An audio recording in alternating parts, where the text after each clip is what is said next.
мына конституциямен танысқан жоқпын, білмеймін, келіспейтін жерлерім бар шығар, бірақ та екі тілді болуына келісемін мен. Бір тілді болсын деп жүрген азаматтарға айтайын, төстеріне соғып жүрген, біз патриотпыз деп. Сіздерде мынандай қауіпсіздік сезім бар ма? Негізінде қауіпсіздік сезім, есеп бар ма? Есеп қай күштерге сеніп сендер соны қалай айқайлап жүрсіңдер? Қазір қай күштеріңе сеніп айқайлап жүрсіңдер? Сол күшті көрсетіңдерші маған.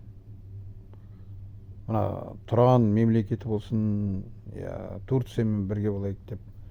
Турция сатып кетсе қайтесіңдер? Европа сатып кетті ғана Украинаны, сол сияқты болса қайтесіңдер? Былай қарағанда Европа басында дұрыстап көмектессе, баяғыда жаулап алатын еді өзінің жерін, Украина.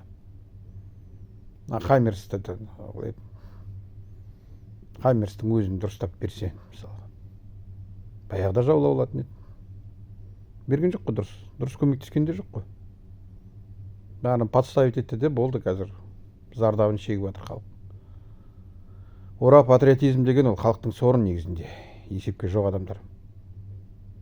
Есептеріңді көрсеңдер, шахматта мысалға сезімге баспай, патриоттық сезімге баспай, кәдімгі логика арқылы маған түсіндіріңдерші, мен мүмкін бір нәрсені түсінбей жүрген шығармын, түсіндіріңдерші. Логикаларыңа, ой өрістеріңе түсінбеймін вообще ешқандай.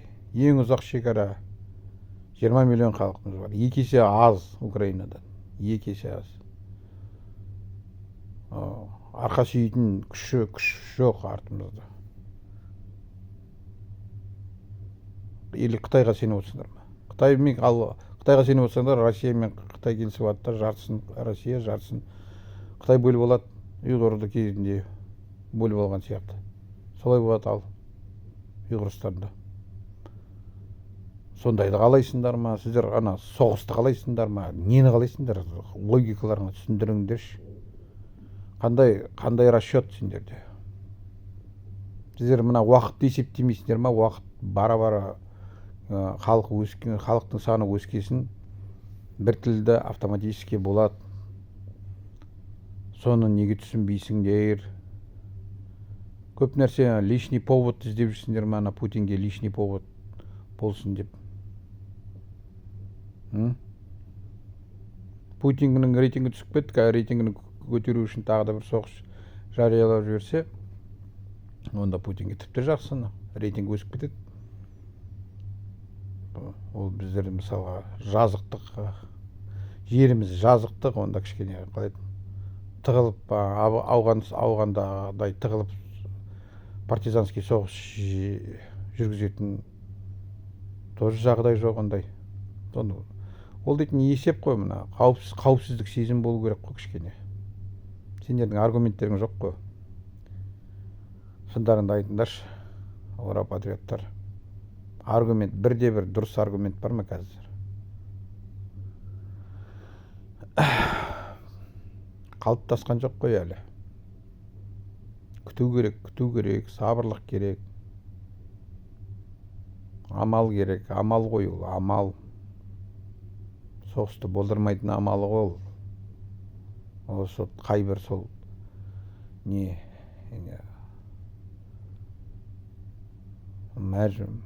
мәжбүр солай істеуге қазір. Соны неге түсінбейсіңдер? Ағайын, патриоттарға көп сене бермеңдер. Оларда ешқашан есеп болмаған, есептен безген адамдар. Есептеу керек, қандай қаруың бар, қандай күшің бар, қандай мемлекетің бар арқа сүйер, артыңда тұрған. Соның бәрін есептеп барып, соған байланысты ғана саясат жүргізу керек. Қазіргі саясат дұрыс деп есептеймін, потому что ондай күш жоқ бізде артымызда тұрған. Ең жеңіл ондай күшті өзіміз, хотя бы халқымыз 50 миллион болып ғана қарулық потенциалымыз болса екен, қару жарақтық. Онда кішкене сөйтіп сөйлеуге болады. Ондай болмаған жерде кішкене басқаша білдіртпей істеу керек қалған нәрселерді.